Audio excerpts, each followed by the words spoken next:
श्रोतागणों, हम इस भाग में श्रीमद् भागवत कथा भाग 19 में उद्धव जी द्वारा जो संदेश विदुर जी के लिए दिया है वह हम आपको सुनाने जा रहे हैं कि भगवान कृष्ण स्वधाम जाते समय उद्धव जी से क्या कह कर गए कि विदुर जी को ये बातें बतानी है, ये बोलना है, हैं? आप ये सभी ध्यान पूर्वक सुनिए। पवित्र होकर पवित्र आसन पर बैठकर आप सुनेंगे, आपको धर्म लाभ प्राप्त होगा, आप घर में सुख शांति प्राप्ति होगी। भाग दौड़ की जिंदगी में किसी के पास इतना समय नहीं कि 3.5 से 4 घंटे भागवत सुन सके, इसीलिए हम ये छोटी छोटी क्लिप आपके लिए बनाने जा रहे हैं। आप जरूर इसका धर्म लाभ प्राप्त करें। हम कथा प्रारंभ करते हैं श्रीमद् भागवत कथा द्वितीय दिवस भाग 19 में। गुरुर् ब्रह्मा गुरुर्विष्णु गुरुर्देवो महेश्वर गुरुर साक्षात परम ब्रह्म तस्मै श्री गुरुवे नमः।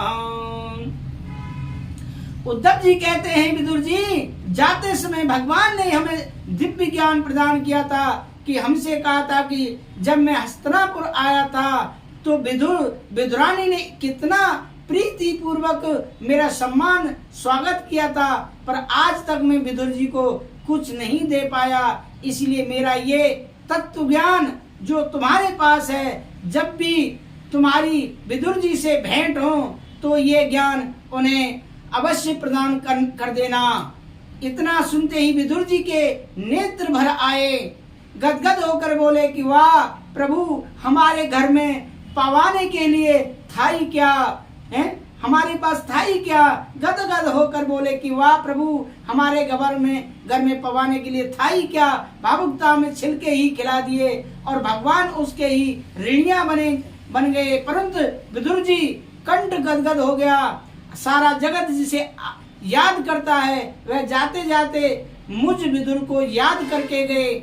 विदुर जी उद्धव जी से बोले, जल्दी बताओ मुझे मैत्री कहाँ मिलेंगे, मैं जानना चाहता हूँ वह कौन सा ज्ञान प्रभु ने दिया है, मैं मैत्री जी से श्रवण करूंगा, सुनूंगा। श्री उद्धव जी बोले, तुम्हें हरिद्वार में गंगा के किनारे कहीं न कहीं श्री मैत्री जी से भेंट हो ही जाएगी। बस इतना कहकर उद्धव जी तो बद्री विशाल की ओर चले और विदुर जी सीधे हरिद्वार पहुंचे।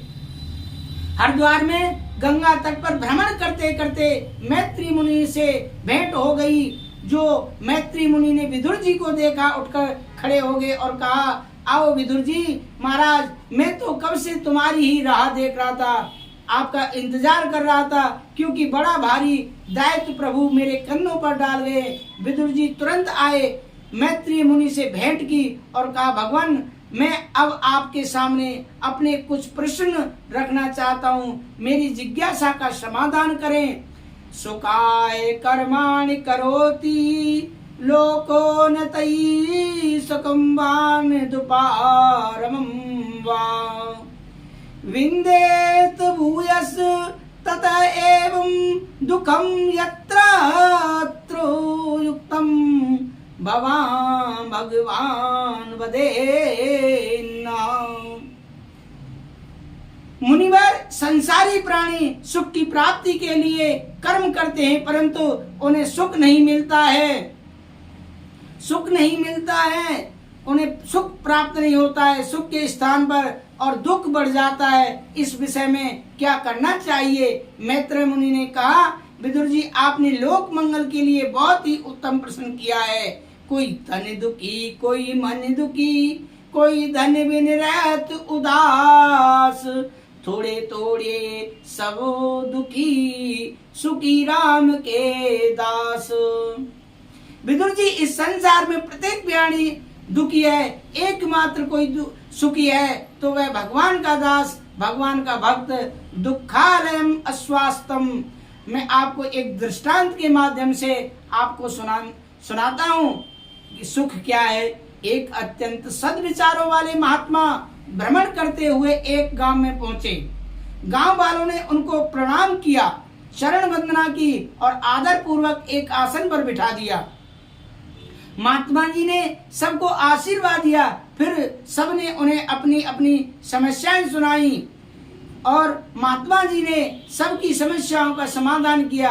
इसके बाद उन्होंने वही रात्रि बिताने की इच्छा प्रकट की। इससे गांव के सभी लोग निवासी बड़े प्रसन्न हुए कि महात्मा जी आज हमारे घर में रुक रहे हैं।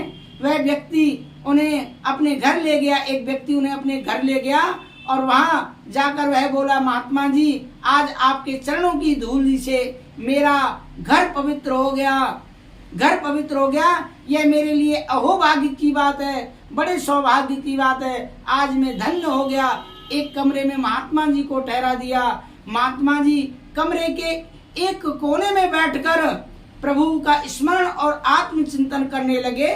तब आधी रात बीत गई तो जमीन पर हाथ की कोहनी को मोड़कर तकिया बनाया और उस पर सिर रखकर सो गए। प्रातः काल होने पर राजा ने उन्हें महात्मा के बारे में सुना तो अपने सैनिकों को आदेश दिया कि आदर पूर्वक उन महात्मा जी को मेरे महल में ले आओ, महल में ले आओ। हैं सैनिक राजा के निर्देश के अनुसार उस गांव में गए और आदर पूर्वक महात्मा जी को अपने साथ ले आए। महात्मा जी को आते देखा तो राजा ने ठहर उठकर उनका स्वागत किया। महात्मा जी बैठ गए तो राजा ने उनसे पूछा, कहिए महाराज रात कैसे बीती थी। महात्मा जी ने क्या कहा। महात्मा जी ने उत्तर दिया, आदि आप जैसी और आदि आपसे अच्छी। राजा कुछ समझ नहीं सका।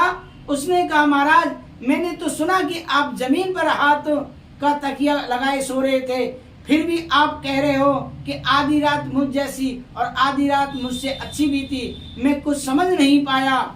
महात्मा बोले, राजन आधी रात के बाद मैं भी सो गया और आप भी सोए, दोनों अलग अलग स्थितियों में सोए, लेकिन नींद आ जाने के बाद जमीन और फूलों की सेज में क्या अंतर रह जाता है। राजा बोला, यह बात तो आपकी ठीक है। महात्मा जी ने फिर कहा, महाराज आधी रात तक आप राज्य से संबंधित समस्याओं पर विचार करते रहे और मैं उस समय भगवान का स्मरण व आत्मचिंतन कर रहा था।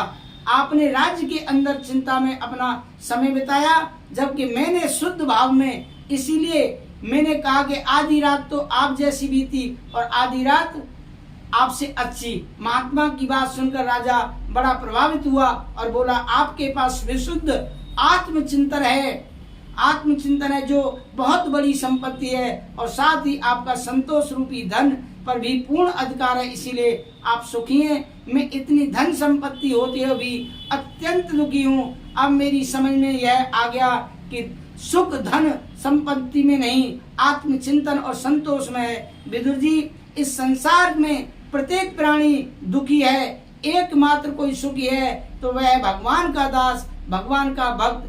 दुखालयम अस्वास्थम है, ये सारा संसार दुखी है। फिर दोबारा से कोई तने दुखी, कोई मन दुखी, कोई धन बिन रहत उदास, और थोड़े थोड़े सब दुखी, सुखी राम के दास। जो भगवान का चिंतन करता है वो कभी चिंता करता ही नहीं है, इसीलिए भगवान का चिंतन जरूर करो। श्रोतागणों, भगवान का चिंतन करोगे तो आपको चिंता नहीं करनी पड़ेगी। आज का भाग हम यहीं विश्राम लेते हैं। अगले भाग में हम आपको विदुर जी की अन्य और कथाएं बताएंगे कि विदुर जी के लिए क्या संदेश छोड़ कर गए भगवान कृष्ण जब स्वधाम गए। आप हमारे साथ बने रहिए। इसी के साथ मैं विश्राम लेता हूँ। राधे राधे, जय श्री राधे।